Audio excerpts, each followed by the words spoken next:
Murbad S T स्थानक ते म्हसा आणि म्हसा येथून जवळपास 21 किलोमीटर अंतरावर सिद्धगड हा किल्ला आहे.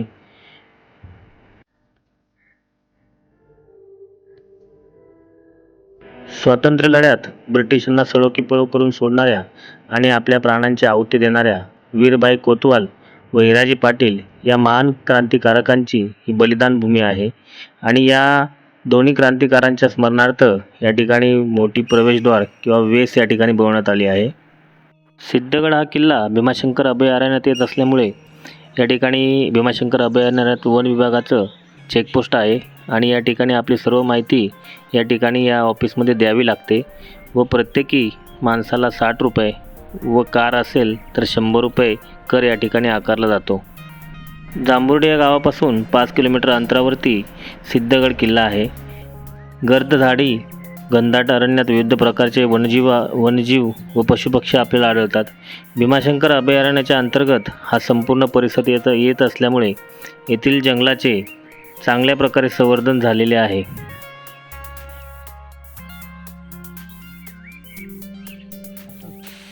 जय शिवराय मित्रांनो, मी नितीन दोरे, शिवजन्मभूमी ट्रेकर्स यूट्यूब चॅनलमध्ये आपलं सर्वांचे सरचे स्वागत करत आहे.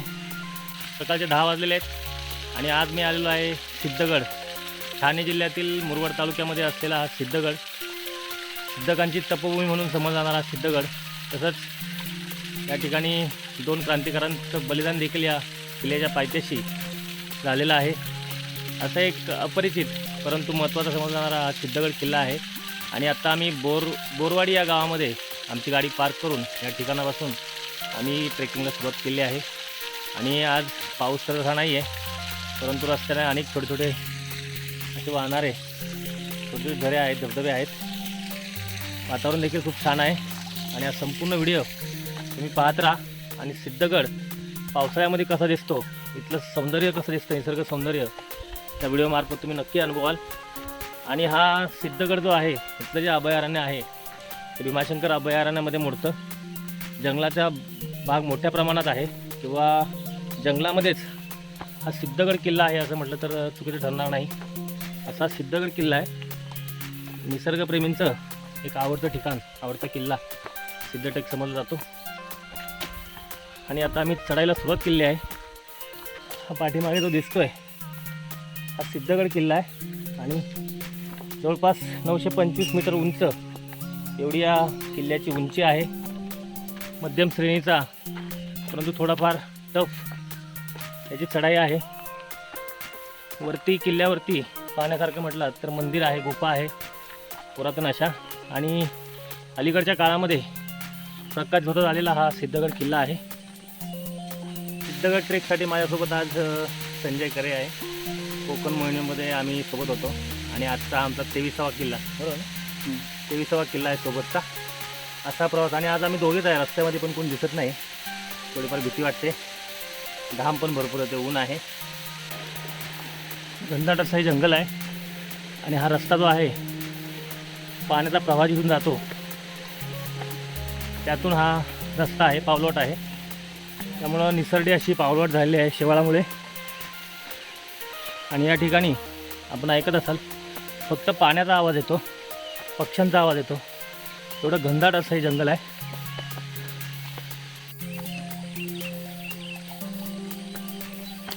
माळशेज घाटानंतर सह्याद्रीच्या पर्वतरांगांमधील सिद्धगड हे निसर्गरम्य ठिकाण आहे. पावसात सिद्धगड धबधबा ट्रेकिंगसाठी येथे अनेक हजारो पर्यटक येत असतात. हिरवी वनराई, ढगांमध्ये लपलेल्या पर्वतरांगा, कड्या कपऱ्यांमधून कोसळणारे पांढरे शुभ्र पेसाळ धबधबे आणि स्वातंत्र्य लढ्यात बलिदान देणाऱ्या क्रांतिकारकांमुळे पावन झालेला सिद्धगड परिसर हा पर्यटकांसाठी एक पर्वणीच आहे.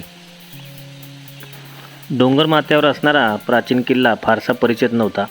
तसेच किल्ल्यावर जाणारी वाट पण बिकटच असल्याने ट्रेकर्स व्यतिरिक्त कोणी फारसं तिथे जाण्याचा प्रयत्न करत नव्हते. मुरबाडपासून 24 किलोमीटर अंतरावरती सिद्धगड हा किल्ला आहे.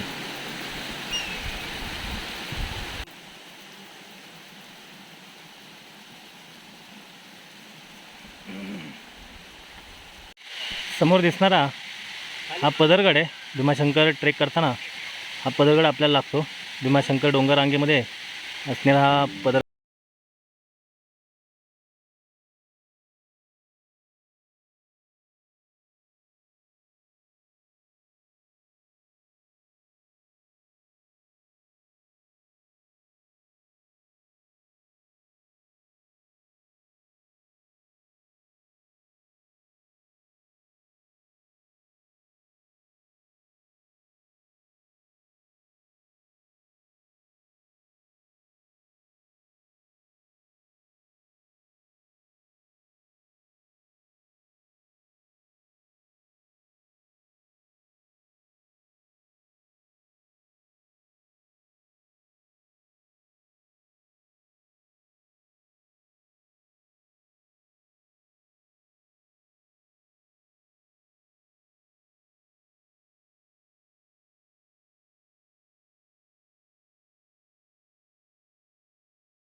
मंदिराच्या बाजूला शिवलिंग, नंदी, गणपती, कार्तिकेय आणि शिवपरिवारातील देवदेवता तसेच सतीशिळा व वीरगळा गडावरील अज्ञात झुंजीची आपल्याला आठवण करून देतात.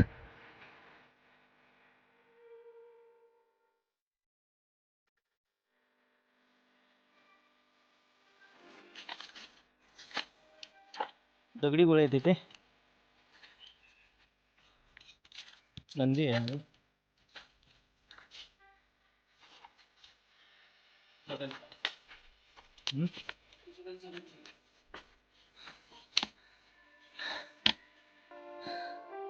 दम लागलेला आहे आणि आता किल्ल्याची खरी चढाई या ठिकाणपासून चालू होणार आहे. आणि वाट निसरडी वाट आहे. पाण्याच्या प्रवाहामुळे बरीचशी दगडगोटे रस्त्यामध्ये आहेत, माती आहे, चिखल आहे. त्यामुळे खरं तर कसरत आहे आता किल्ल्यावर जाण्याची. पावसाळ्यामध्ये अवघड चढाई असते किल्ल्याची, परंतु पावसाळ्यामध्ये जे या ठिकाणी किल्ला पाण्याची मजा आहे, या ठिकाणचा निसर्ग पाण्याची जी मजा आहे इतर ऋतूमध्ये नक्कीच नाही. बऱ्याच ठिकाणी असे रूटमार्ग आहेत, त्याच्या दिशेने आपण रस्ता चालायचा आहे. अनेक घाटमाटांवरती आपण पाहिले असेल अशा रूटमार्ग. काही ठिकाणी चिंधी बांधलेली असते, कपडे बांधलेले असतात लाल कलरचे. काही ठिकाणी असे दगड ठेवून असे काही मार्गदर्शिका असतात.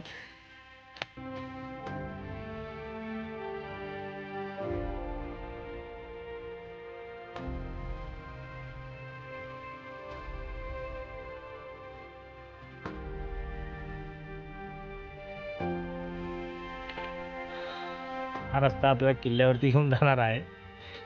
नंतर असा रस्ता आहे.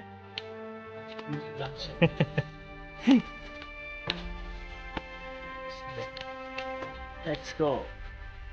हा असा रस्ता आहे सिद्धगडला जाणारा. दम लागायला लागले आता.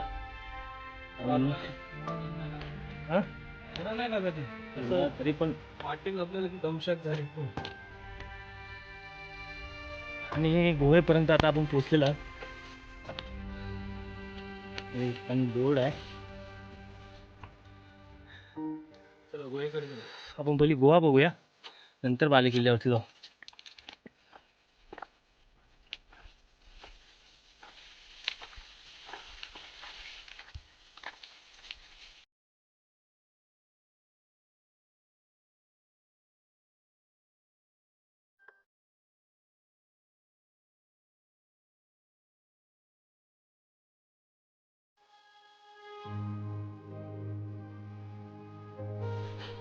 प्रशस्त अशी गुफा आहे आणि या ठिकाणी राहण्याची चांगली सोय या ठिकाणी होऊ शकते. स्वच्छ अशी गुफा आहे आणि या ठिकाणी मोठ्या प्रमाणात लाकडं देखील आहे. स्वयंपाक वगैरे करायचं असेल, जेवण बनवायचं असेल, चांगली सोय या ठिकाणी होऊ शकते. चांगला निवारा या किल्ल्यावरचा चांगला पर्याय निवाऱ्यासाठी गुफा आहे.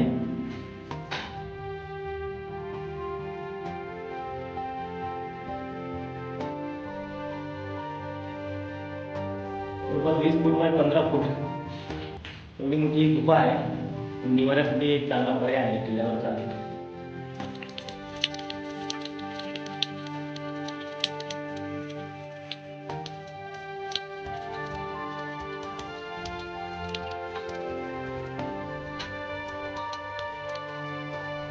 समोर दिसणारा गोरखगड आहे आणि त्याच्या पाठीमागच्या बाजूला देखील छोटासा भाग मच्छिंद्रगडचा आपल्याला दिसतो.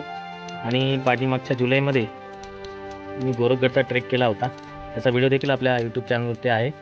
आपण नक्की पाहतो देखील व्हिडिओ. आणि हा सह्याद्रीचा सुंदर असा एक नजारा,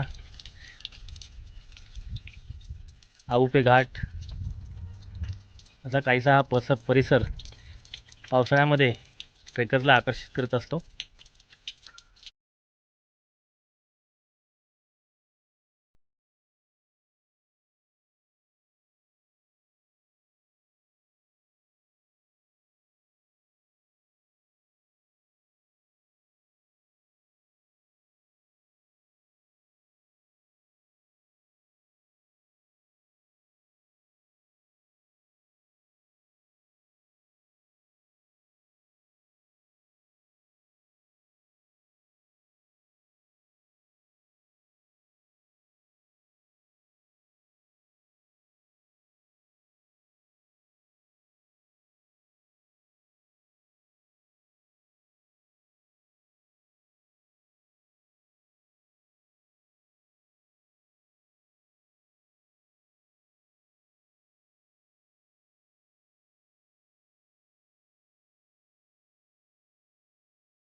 उभ्या कातळात अवघड जागी लहान खुऱ्या अनेक पायऱ्या ठिकठिकाणी खोदलेल्या दिसतात.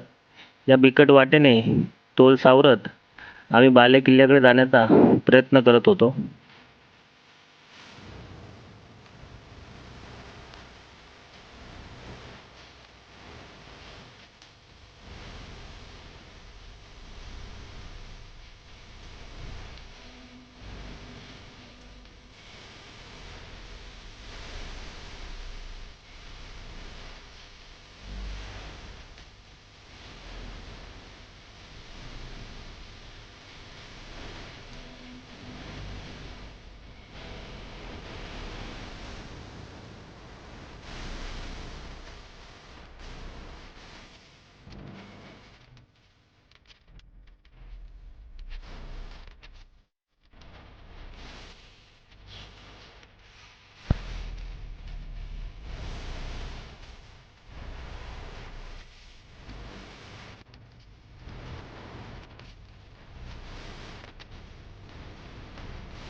किल्ल्याच्या अगदी वरती जाण्यापूर्वी एक 25-30 फूट खाली एक टाकी आहे. बाले किल्ल्याच्या जवळची टाकी आहे.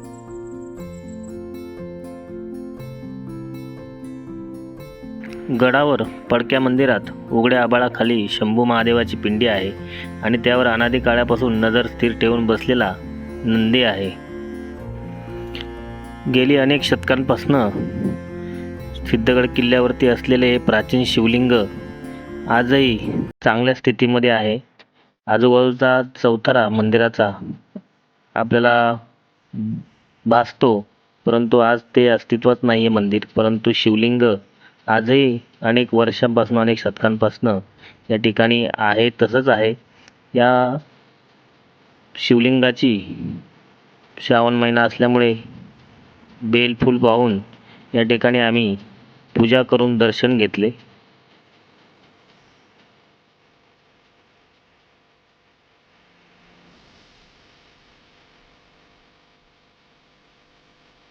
पिंडीपासून पश्चिमेकडे जाताना एक कमान दिसते. तिच्या आत घरांचे चौतरे व भग्न अवशेष विखुरलेले आपल्याला पाहायला मिळतात. आणि तिथून पश्चिमेच्या टोकाकडे जात असताना बुरुजाचे अनेक अवशेष आपल्याला पाहायला मिळतात. गडाची तटबंदी पूर्णपणे नामशेष झालेली आहे. चौबाजूने तुटलेला भेदक कडा आणि खालून वर येणारा जोरदार वारा यामुळे या कड्यापासून सावध राहूनच आजूबाजूचा परिसर पाहिलं तर सुरक्षित आणि उत्तम होईल. जुलै महिना असल्यामुळे या ठिकाणी मोठ्या प्रमाणामध्ये गवत उगलेलं आहे. त्यामुळे अवशेष पण आपल्याला व्यवस्थित दिसत नाही. गवत मोठ्या प्रमाणात वाढलेलं आहे आणि धुकं देखील मोठ्या प्रमाणात आज किल्ल्यावरती आहे. त्यामुळे परिसर म्हणावा तसा पाहता येत नाही आपल्याला. अनेक अवशेष किल्ल्यावरती पाहण्यासारखे आहेत. पुरातन असे चौथरे या किल्ल्यावरती आहेत. या किल्ल्याचा कालखंड तसा निश्चित सांगता येत नसला तरी या ठिकाणी असणारी बौद्धकालीन लेणी, उद्ध्वस्त वाड्यांचे अवशेष, सैनिकांच्या बराकी, धान्याची कोठारे, पाण्याची टाकी यामुळे किल्ल्याचा थोडाफार इतिहास आपल्याला समजण्यास मदत होते. हा किल्ला गायथरा या महत्त्वाच्या घाट रस्त्याच्या लगतच असल्याने त्या काळी व्यापारी या किल्ल्याच्या पायथ्याशी असलेल्या देवाचा आखाडा येथे विश्रांतीसाठी थांबत होते. या किल्ल्यावर आजही शेकडो वर्षापूर्वीची पंचधातूची एक तोफ आहे. पेशवे दप्तरानुसार 1734 मध्ये मराठ्यांनी वसईच्या किल्ल्यावर स्वारी केली तेव्हा सिद्धगडावर काही काळ सैनिक ठेवल्याची नोंद इतिहासामध्ये आहे. 1818 नंतर या किल्ल्यावर इंग्रजांनी तोफांचा मारा करून किल्ल्याचे अतोनात नुकसान केले. त्यामुळे या ठिकाणी काही दिवशी नसते झालेली.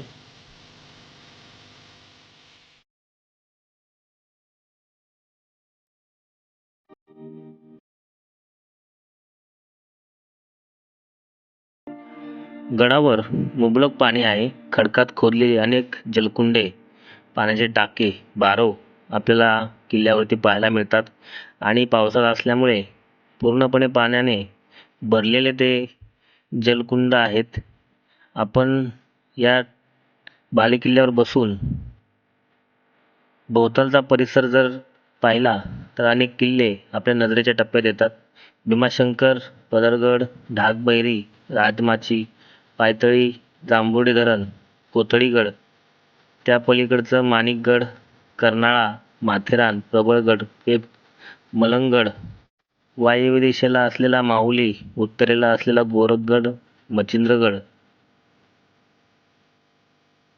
या पाण्याच्या टाक्यांमधले काही संस्थांमार्फत गाळ व माती, दगड असतील बाहेर काढून टाकी स्वच्छ करण्यात आलेली आहे.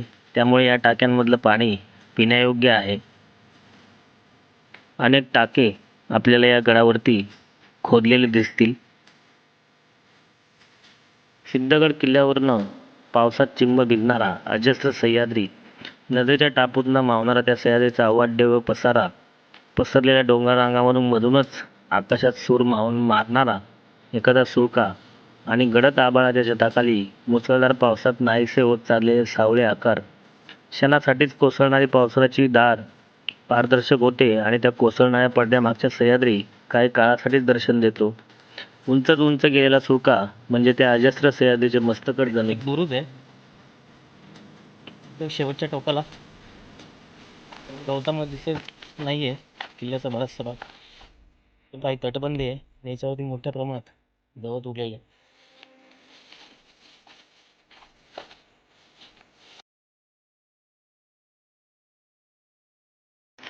या शेवटच्या बुरुजावरील ही उद्ध्वस्त झालेली ढासळलेली तटबंदी आहे आणि या किल्ल्यावरील उभे असलेली एकमेव वास्तू म्हणजे प्रवेशद्वार आहे.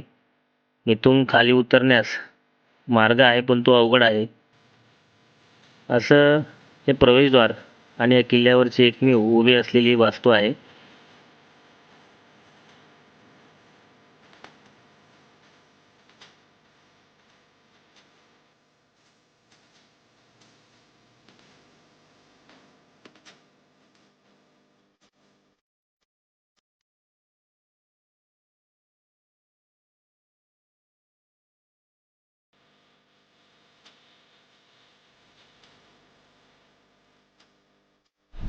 या ठिकाणी समोर जो दिसतंय सुभेदार वॉटरफॉल आहे. तर वरून आपल्याला व्यवस्थित दिसत नाही, परंतु या ठिकाणी पर्यटक भरपूर आहे. खाली जर आपण पाहिलं तर असंख्य गाड्या या ठिकाणी आहेत.